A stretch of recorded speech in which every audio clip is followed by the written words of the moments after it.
Film pun menceritakan, di bumi Thailand tepatnya tahun 1915, pada malam hujan itu, seorang anak keturunan bangsawan ningrat yang kaya raya dilahirkan. Bayi itu berhasil dilahirkan dengan selamat. Akan tetapi sang ibu harus meninggal saat itu juga, saat bayi itu lahir. Alhasil, kelahiran seorang putra yang seharusnya dipenuhi dengan berbahagia itu pun menjadi isak tangis semua keluarganya.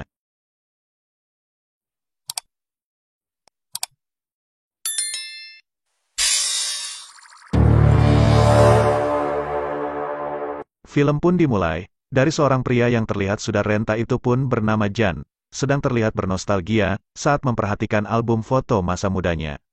Ingatan-ingatannya itu pun, dibawanya kembali ke tahun 1915 saat ia dilahirkan. Awalnya Wisnan sebagai bapak, gak terima saat melihat kematian yang dialami istrinya itu, dan Wisnan yang memang tak mau menerima keadaan itu, akhirnya langsung berniat untuk menghabisi bayi tersebut. Namun, beruntungnya masih ada sang nenek yang menenangkan hatinya Wisnan. Tapi dikala itu, Wisnan yang memang masih belum bisa menerima kenyataannya, malah bersumpah di tengah derasnya hujan.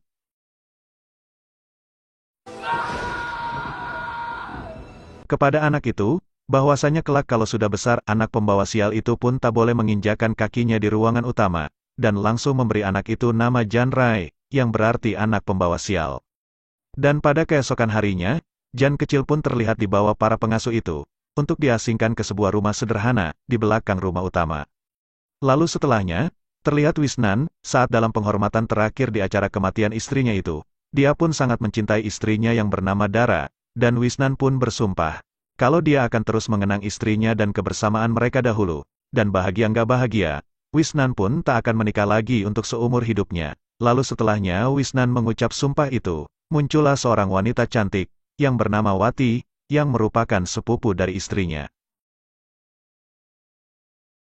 Singkat cerita, Wati yang merasa iba melihat cerita keponakannya itu, lantas dengan senang hati, mengajukan diri kepada neneknya, untuk mengurus putra dari kakaknya itu, dan seketika itu, berkunjung ke rumah, di belakang rumah utama untuk melihat keponakannya yang bernama Yandra itu. Wati pun langsung mengambil dan menggendongnya, sambil berucap kedua kalinya untuk bisa mengasuh keponakannya itu. Mendengar ketulusan dari Wati pun, nenek Jan Rai, itu menanggapinya dengan gembira. Lalu di waktu lainnya, singkat cerita sang nenek dari Jan Rai itu pun, harus meninggalkan kekuasaannya dalam waktu yang cukup lama, karena pergi keluar kota, dalam rangka urusan kenegaraan. Akhirnya si nenek itu pun harus mendelegasikan menantunya itu sebagai penggantinya, untuk sementara waktu tertentu. Tapi ketika sang nenek pergi, ternyata sumpah Wisnan, kepada almarhum istrinya dulu, hanyalah sebatas omong kosong belaka. Kejadian demi kejadian itu pun, malah dijadikan kesempatan olehnya. Dia pun bertindak sesuka hatinya, memecat pembantu-pembantunya, terlebih kepada para pembantu wanitanya yang tidak mau membantunya menuruti kebutuhan bahasa Inggrisnya. Dan gilanya, Wisnan meskipun sudah dikasih enak sama pembantu-pembantunya itu, malah semakin ngelunjak cuy, dibantu oleh seorang tangan kanannya.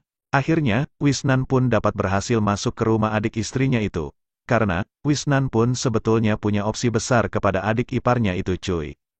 Lalu hubungan gelap mereka berdua pun, berlangsung cukuplah lama, dan berjalan dengan sembunyi-sembunyi, hingga akhirnya kabar kehamilan Bibi Wat pun, terdengar sampai di telinga nenek Jan, atau ibunya Dara, dan ternyata sudah selama hampir 3 bulan kehamilannya itu disembunyikan. Akhirnya dengan penuh amarah mertuanya itu pun menghampiri Misnan di kamarnya.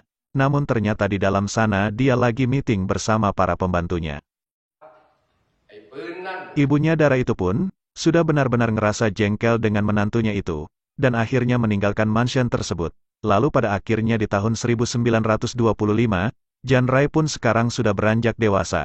Begitu juga dengan anak dari Bibi Wat aslinya yang bernama Kyu, yang juga tumbuh bersama-sama, dan di usianya yang sudah kira-kira 10 tahunan itu, beruntungnya Jan Rai sendiri memiliki seorang sahabat baik yang bernama Ken. Dan si Ken ini adalah anak dari salah satu pembantunya cuy, yang mana Ken sendiri mempunyai sifat yang sama seperti Wisnan, bapaknya, yaitu suka menyalahkan Jan, dan selain Ken, bibiknya itu pun, juga masih mengurusi Jan seperti anak kandungnya sendiri cuy. Yang mana, sampai di usianya yang sekarang sudah 10 tahun ini pun, si Jan ini masih dikasihnya susu segar, oleh Bibi Wat. Dan kalau membahas mengenai hobi, si Jan ini pun sangat pandai di bidang seni lukis, yang mana kala itu sedang terlihat melukis Kyu adiknya sendiri. Dan di sisi lain Ken sendiri sebagai sahabat dekat dari Jan, sekaligus bisa dibilang pembantu di rumah itu, ia pun tergolong seorang pembantu yang rajin, yang mana Ken selalu terlihat saat Wisnan membeli perabotan rumahnya, dia pun sangat semangat dalam bekerja. Beda dengan Kyu, yang sifatnya mirip dengan Wisnan bapaknya, suka bermain kasar kepada pembantunya. Lalu setelahnya, keakraban Jan dan Ken pun yang semakin membaik, itu membuat Ken semakin ngelunjak, sampai bertanya, apakah kamu sudah punya pacar? Sambil bercanda, Jan pun terlihat menyodok kepala Ken saat itu. Haha, Ken pun sambil terus tertawa kepada temannya itu. Dia seolah emang mau memamerkannya, kalau kemarin abis mengantarkan pacarnya pulang ke rumahnya. Dan sepulangnya Jan Rai, dari mengantar Kyu, adiknya ke rumah pamannya itu, dia pun bermaksud langsung pulang. Namun ketika masih di perjalanan, tiba-tiba saja Jan Rai dihadang oleh pria tersebut. Tanpa ambil resiko, Jan Rai pun seketika berbalik arah. Tapi walaupun Jan Rai sudah berbalik arah cuy, mereka pun masih mengadangnya. Lalu pada akhirnya tanpa mikir panjang lagi, Jan Rai seorang anak yang pintar itu pun, dia berlari lewat jalur tengah lah. Namun saat sedang berlari kencang-kencangnya, tiba-tiba ada yang menodongkan pisau kepadanya. Akhirnya, mau tidak mau Jan Rai pun harus berhenti seketika. Lalu Jan Rai sendiri takut sih sebetulnya. Ia pun akhirnya bertanya, kamu mau apa? Kok menghadangku? Kamu minta apa? Kok tiba-tiba memberhentikanku? Apakah kamu mau uang? Apakah mau barang? Udah, jangan muter-muter terus. Bilang dong kamu minta apa? Dan beruntungnya, saat itu Ken yang lewat di situ. Akhirnya tanpa berpikir panjang lagi, setelah tahu kalau temanya lagi ada masalah, Ken pun langsung berlari membantunya, dan menghajar semua preman kampungan itu. Dan setelahnya, Jan Rai dan juga Ken itu pun, pulang bersama-sama sampai malam pun begitu larut. Namun kenyataannya, Bibi Watt masih menunggu anaknya itu. Ken yang melihat itu semua pun, seakan iri dengan temannya itu. Lanjut di keesokan harinya, Jan Rai dan juga Ken, terlihat dengan sangat asyiknya mereka pun sedang bercanda, dan di sisi yang lainnya, terlihat Bibi Watt, dan putrinya itu, sedang bermaksud membagikan sembako, kepada warga kampung tersebut dengan bergantian. Alhasil semua warga kampung itu pun, menaruh simpatik terhadapnya. Dan setelahnya, masih di pagi itu pun, suaminya Bibi Watt, itu pulang dari tugas kenegaraannya. Ia pun pulang dengan membawa oleh-oleh, yang berupa istri baru. Sebut saja namanya Bluron ya cuy, dan Bluron sendiri merupakan seorang janda Singapura, yang masih muda dan cantik, dan melalui kedatangannya itu, menandakan bahwa Bibi Watt, sebentar lagi dia pasti akan ditinggalkan cuy oleh suaminya itu.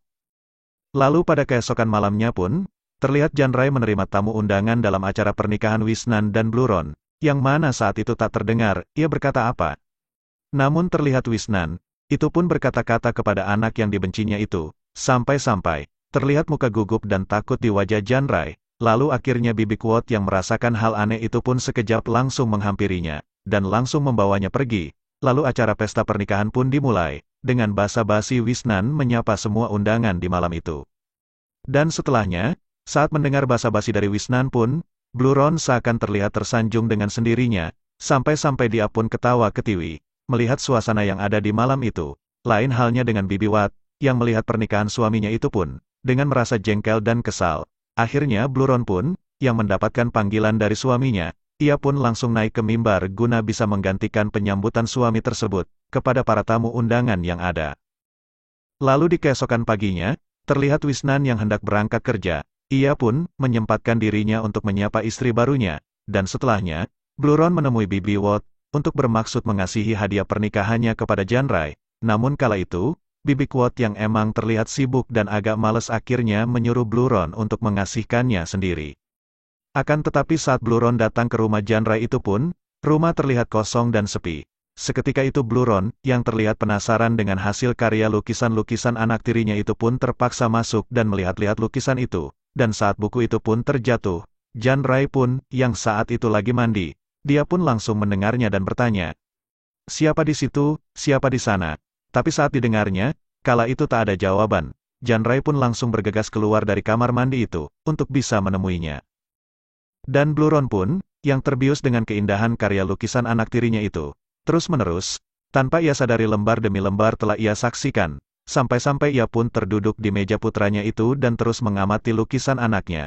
Tapi berbeda dengan Jan Rai sendiri, yang saat itu kaget seketika, saat ternyata, yang masuk ke rumahnya itu, ibu barunya, dan dia pun juga merasa malu, saat ibu barunya itu telah melihat semua lukisannya.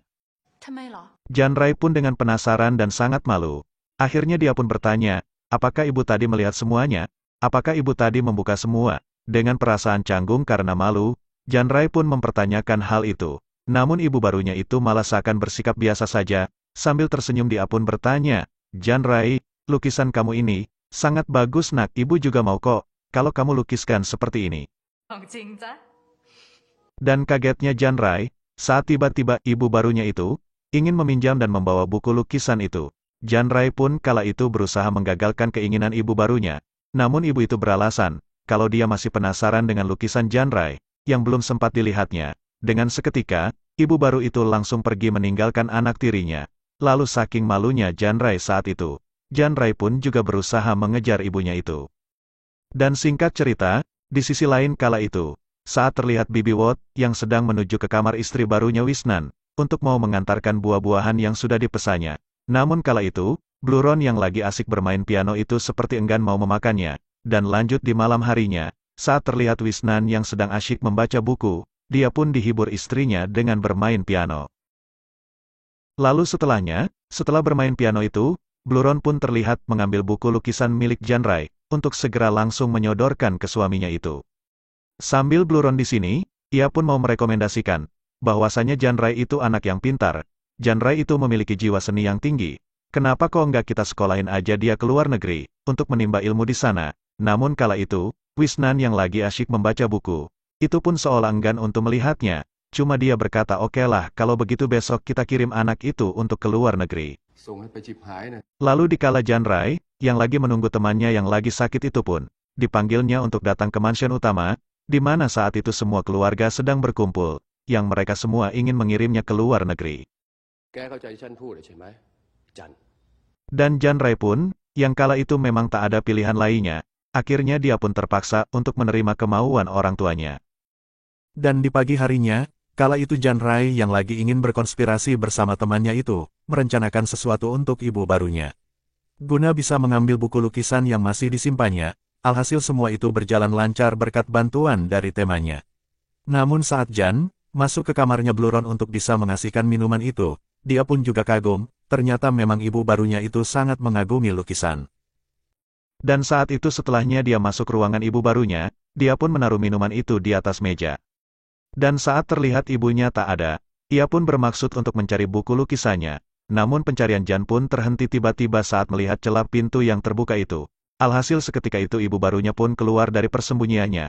Lalu sekejap itu pun ibu barunya bertanya, Jan Rai, memangnya kamu di sini mencari apa nak? Mendengar pertanyaan dari ibunya itu pun terlihat Jan Rai pun bingung harus menjawab apa. Bluron pun yang kala itu tak mendapatkan jawaban dari anak tirinya itu pun, sekejap langsung terduduk dengan manisnya di kursi itu. Bluron juga terlihat bertanya lagi ke Jan Rai. Jan Rai, apakah kamu kesini tadi untuk mencari lukisan itu?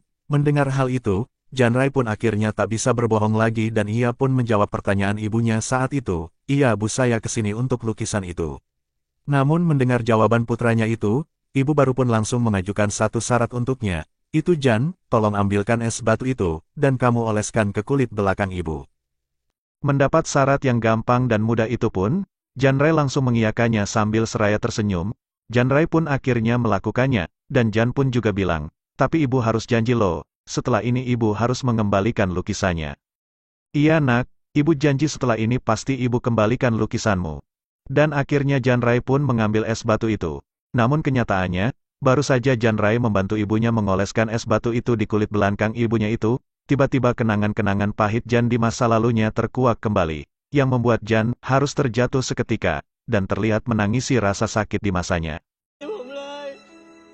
Bluron pun yang melihat Jan Rai di kala itu sedang menangis, sosok keibuannya pun muncul, seketika langsung memeluk anak tirinya itu, guna bisa menenangkan perasaannya, namun Jan Rai masih tetap mengingat rasa pilunnya di masa lalu, yang sampai ia besar cuman dibesarkan oleh sesosok ibu angkatnya, yaitu Bibi Wot, dan ibu barunya itu juga berusaha menenangkan hatinya Jan Rai, namun Jan Rai saat itu malah terlihat meninggalkan ibu barunya itu.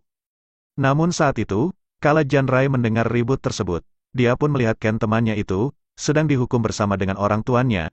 Jan pun yang tak tega melihat itu. Dia pun harus terpaksa melawan bapaknya itu. Alhasil si bapak yang tak mau kalah dengan anaknya itu, dia pun membuang cambuk yang dipegangnya dan pergi untuk mengambil senapan itu. Yang terlihat Bibi Watt pun juga ikut mencegah aksi itu. Lalu Bibi Watt yang terlihat sangat takut itu pun, berniat keesokan paginya harus segera mempercepat mengirim Jan Rai untuk sekolah ke luar negeri, bersama dengan Ken yang menemaninya. Singkat cerita, pagi itu Bibi Watt bersama dengan ibunya Ken, mengantarnya ke stasiun kala itu dan Bibi Watt pun saat itu menyarankan nama Dara sebagai nama belakangnya dan akhirnya terciptalah nama Jan Dara, yang akan terus digunakan olehnya.